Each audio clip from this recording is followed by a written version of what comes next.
Fortnite has completely upturned the traditional gameplay ecosystem. Fortnite became incredibly popular in 2017 due to the new Battle Royale mode, and over time Epic has transformed and enhanced the experience tremendously. And today we've seen it become more than anyone ever expected, adding entirely new games into Fortnite that tie into your existing cosmetic and account all in one place. Within the span of 3 days, they added a new survival game completely made by the LEGO team. They added a full-fledged, functional Rocket League kart racer with fantastic gameplay mechanics that make it unique and stand out next to its competitors, and of course revived a franchise that's been dead since the early 2000s by releasing what is essentially Rock Band 5, minus the plastic instruments. And all of this is completely free to play and available on pretty much every platform. Why does this make me feel bad for paying for food? So today I want you to join me as I play through all these brand new games on Nintendo Switch, the now seemingly underpowered handheld that's now on its 7th year and is still kicking. So it'll be interesting to see how these new advanced gameplay modes work on this console. And can we see any features that are helpful or maybe some overall drawbacks to this system? And do these new game modes benefit from a handheld mode? Let's find out. Let's start with the most popular out of all these three, LEGO Fortnite. Unlike what you might think at first, LEGO Fortnite isn't just a Fortnite Battle Royale with a LEGO skin over it. It's a completely new experience. This game is also unlike any other LEGO game I've played. Instead of the classic formula of LEGO games where you're going through a linear story-based level and doing puzzles and collecting studs, this is a completely new open-world experience. It's a LEGO survival game following in the footsteps of the giants like Minecraft. In this mode, you can start a village, craft massive buildings, fight enemies, explore different biomes and caves, and farm.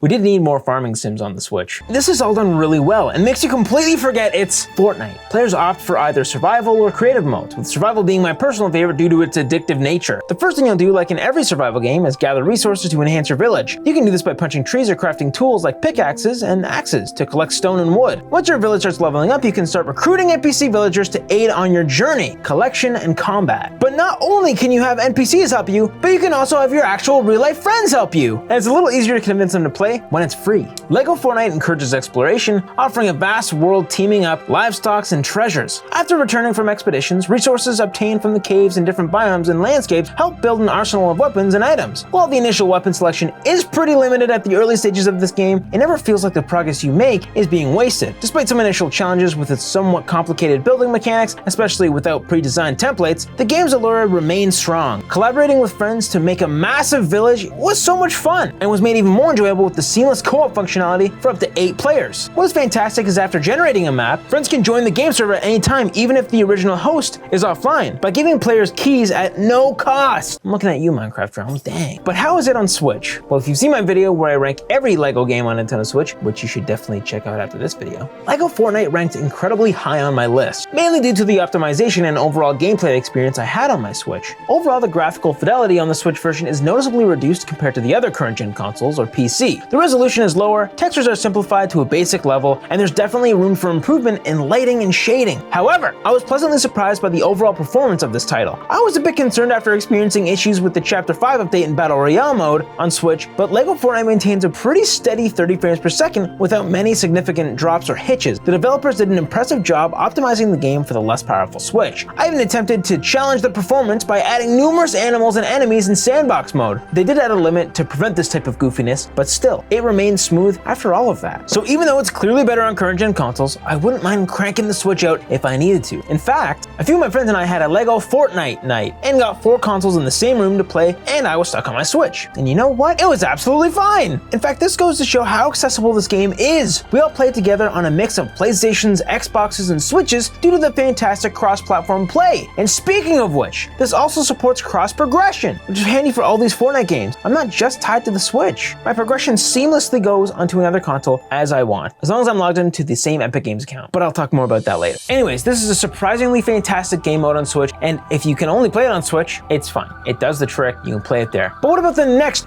big Fortnite game, Rocket Racing, made by the team that made Rocket League? This team has worked hard to create a new kart racer that can compete with the extremely wide variety of kart racers out there. And would you believe I like it more than the infamous Garfield kart? This is an awesome new kart racer that I've played so much of, and I wouldn't call myself a kart racer fan, but I can enjoy the odd Mario Kart track or 96. In fact, I recently played all of the 96 tracks in Mario Kart 8, so I hope you'll hear me out as I loosely compare these two gameplay styles. Rocket Racing absolutely feels fresh and fast, much faster than a game like Mario Kart, surprisingly. Here you can jump, fly, stick to walls, get speed boosts, and avoid obstacles. The overall gameplay feels surprisingly like Disney's Speedstorm, with you being able to jump and time boosts, but the whole game feels unique on its own, especially when you're trying to dodge massive red obstacles that slow your vehicle down, which is different than some other kart racer games I've played. I've never had a kart racer make me jump and fly through a maze like this before, and it's so satisfying to complete. But aside from that, it's just a great racing game. I feel myself getting invested because there's quests and ranks to achieve so I can collect more XP for the battle pass. It gives me a reason to play as opposed to the typical golden trophy we see in the best-selling Switch game. Like, yeah, it's cool to get gold trophies in Mario Kart, but it doesn't really give you anything. What am I gonna do? Show my friends my gold trophies? I mean, I guess I can, but here it actually gives me something of value, especially if you like collecting skins and cosmetics in Fortnite. Here you're playing to unlock XP and cosmetics, and there are even free skins to unlock as you play the game. If you get gold rank, you just get a free skin for regular Fortnite and Lego Fortnite. Now, all that being said, this game isn't easy and can get rather challenging as you progress your rank. As you rank up, you'll be placed with more experienced players and put on more complicated track. And Rocket Racing is not forgiving whatsoever. You could be doing fantastic the entire race and then make one mistake and then end the race in last place. Unlike Mario Kart, where you could be in last place and the items on the map are better the further back you are. Because of this, it feels like Mario Kart is almost luck because of the wide variety of items that help those who are in last place. And that's not the case here. In Rocket Racing, it's fair game based on skill. It's a mode that takes time to master and get the hang of. That being said, it'll probably take you a little more time to master if you're playing on Switch. While the Switch version makes the game fully accessible and handheld, it falls behind in the graphical fidelity and performance. As we've come to expect by now, the graphics are heavily downgraded. Like heavily downgraded. Probably the worst in terms of visuals out of all of these new Fortnite game modes. There's very downgraded textures and reflections, which make these tracks pop out on current gen consoles. But the biggest downgrade graphics-wise is the overall resolution. The resolution looks horrible, looks pixelated, and has jaggy edges. It's completely playable, it just looked bad. And because it's so blurry, it can sometimes make it a little difficult to see where I need to go in the distance. Sometimes the track textures don't even load in from the far distance, so you need to make more split-second decisions as you go through the track, especially if you're playing it first time. It's the performance that really matters most here. As expected, this goes at 30 frames per second, but isn't nearly as stable as Lego Fortnite, especially when first starting a race and there's 12 racers on the screen, it can get really choppy. Now, obviously there's a massive difference side by side with the current gen consoles. It just sucks that I'm missing out on seeing these tracks in a full 4K at 60 frames per second, or even 120 frames per second on current gen consoles. It's mainly the dropped frames that's the issue, and the resolution. Resolution is so low, I can't state that enough. But again, if the Switch is the only way to play, it does the trick. It's just not as pleasing to the eye. Now, my personal new favorite game mode, Fortnite Festival. This is a game mode that reinvents the classic Guitar Hero and Rock Band games. This game is played using the controller. The D-pad, Y, X, and A buttons must be pressed in time with the notes on screen. I think you probably get it. For what it is, it works well. For having only a controller to use, the system makes sense. The game is super addicting and reminds me of the countless hours I dumped in a Rock Band when I was a teenager. It makes sense because Harmonix, the people who made Rock Band, were bought by Epic Games, and for the last little while have been working to put this game in Fortnite of all places. I've desperately pleaded for a new Rock Band game for years, but the market for music games like this have clearly died out. But somehow, still to this day, Rock Band 4 still surprisingly pumps DLC out. The main issue with Rock Band 4 is that the hardware needed to play is going for crazy prices used, and you have to buy them used. In fact, Harmonix themselves say the best way to get these accessories is used on somewhere like Facebook Marketplace or Craigslist. In fact, there's people like me who went out of their way to get real electric drums combined with an old Wii adapter, then convert the Wii adapter to a PlayStation adapter by cracking into the motherboard, taking a little tiny metal piece out just to use the MIDI converter to play drums on the PlayStation on Rock Band 4. If all that sounded gibberish to you, it's fine. But that being said, there are still fans like me who are dying for a game like this to make a comeback. And I'm happy with the overall direction of this game so far. It scratches that itch. This game is all about getting the highest score possible. You do that by hitting as many notes as you can. The more notes you hit in a row, the more points you get. And the points will be multiplied as you get these streaks. And when you hit the orange notes, your bottom bar will fill up and you can go into overdrive mode, which doubles the points you receive. Timing the overdrive mode to when there are lots of notes, all while maintaining a combo, is crucial to getting the best score. This is essentially exactly how Rock Band works too. You can even see if you beat a friend's high score and your personal best. You can also do unique things with your character while you're not playing or when you're starting a song, like emoting. Well, sometimes. For some reason, while emoting at the beginning of a song, the screen will aggressively glitch out and become a massive distraction. It won't be for the whole song, but it could go on until the camera finally moves in the background. While we're looking at the crowd, you can tell the Switch just doesn't like it. The crowd models are extremely low resolution with a low poly count. I get it's supposed to feel like NPCs are watching, but why would I want them here if it just looks like a ball of cabbage? But I think we should talk about the biggest issue with the Switch version, and that's performance. This game mode still runs at 30 frames per second, which can make the notes a little harder to time and predict, but it's still completely manageable. It's when the frame rate drops that's the issue. Music games like this rely on perfectly timing your notes, and a solid, stable, and reliable performance can be pretty crucial to that. And while I can't say it happens too often, it still has happened enough times that it can completely ruin a perfect run. On top of that, the lower frame rate and potential frame drops completely messes with the calibration. I don't know if it's just me, but I felt like I was constantly changing the calibration. It just always felt like something something was off. I did eventually get a sweet spot, but still, whether it's the frame rate or the frame drops, I don't know. So I let my brother play the Switch version and see what he thought. And he thought it was fine. And he was even convinced to download Fortnite on his own Switch. But when I let him try the game with a smooth and steady performance on PS5, not only did he instantly feel the difference, but it nearly doubled his score. Just look at how much smoother the PlayStation runs compared to the Switch. If you have access to other consoles or PC, there's no upside to playing this on Switch unless you're absolutely set on playing this handheld, which, speaking of, ran surprisingly well for me. There was still the odd frame dip, but it felt actually pretty great in handheld mode. Well, at least compared to the game running in docked mode. Using the Joy-Cons was actually easier because there's a bit less travel on the button, so you can press a bit faster, which helps offset some of the frame rate issues. All that to say, I would have loved to see the game remove the live players in the background so they could focus more on smooth gameplay. In fact, they probably could have got this up to 60 frames per second if they weren't so worried about having the crowd in the background with the musicians. Obviously, that eliminates the feature of you being able to use emotes and, of course, skins, but I think I'd prefer to have smooth gameplay on the Switch instead of me showing off an emote. I can do that on my PlayStation. I would just have preferred on the Switch they optimize the performance more than anything else. I don't know how easy that is. I'm not a developer. It would have just been great to see performance mode. And also, another quick note, there's no split screen multiplayer on any of the versions, which makes sense on Switch, but even on PS5 you can't do split screen. This was a huge missed opportunity and completely takes away a large part of why the OG Rock Band was amazing. These have always been great games to break out when friends are over, but the lack of split screen on any console really hinders that. I even tried to have one of my friends on PlayStation while I was in the room playing handheld on Switch, and it simply wasn't possible. It was slowly getting further and further out of sync. The worst part was, for some reason, the Switch would just freeze. Now, to be fair, a lot of these issues most likely will be resolved over time. I almost guarantee they will. And a lot of these issues I faced are mainly server issues. I know this because there were some issues like the glitching I encountered also present on the much more powerful PlayStation, so not everything is the Switch's fault. The servers for most of these games on day one had some issues, but I'm really trying not to let that get to me as much as the overall performance. Something great I noticed about all these game modes is, of course, cross progression. Fortnite does this really well. Just because I'm playing this on my Switch sometimes, my data still gets saved online and I can pick up where I left off on my current gen consoles seamlessly. This is the magic of cross progression. I don't need to play it on my Switch, but it's a great option when someone is using the TV or I'm at a friend's house. That's the beauty of it. At the end of the day, this is a fantastic step Fortnite is taking to make multiple games inside of one game. I'm excited to see what issues they fix and how they can further optimize the current and future experiences on Switch. We know Fortnite team takes great care and pride into these Switch ports and works closely with Nintendo to optimize the experience for all the Switch users. Just look at the crazy history of this game on Switch. Seriously, you can check out my video on the entire history of Fortnite on Nintendo Switch right after this one. I'm excited to see where all these go. Regardless though, I've been having an absolute blast with all these game modes and I'm just ready for them to be fixed. So for now, I'll be playing on my PS5, but the Switch version is absolutely fine. I just wanted to bring up some flaws that I've discovered while I've been playing on the Switch, also on my Switch channel. So if you like this video, please consider liking and subscribing. And if you want to support me or have your name at the end of the video, check out my YouTube memberships program or Patreon. And you can also join my free Discord. Thanks for watching. I've seen the next one. See you later.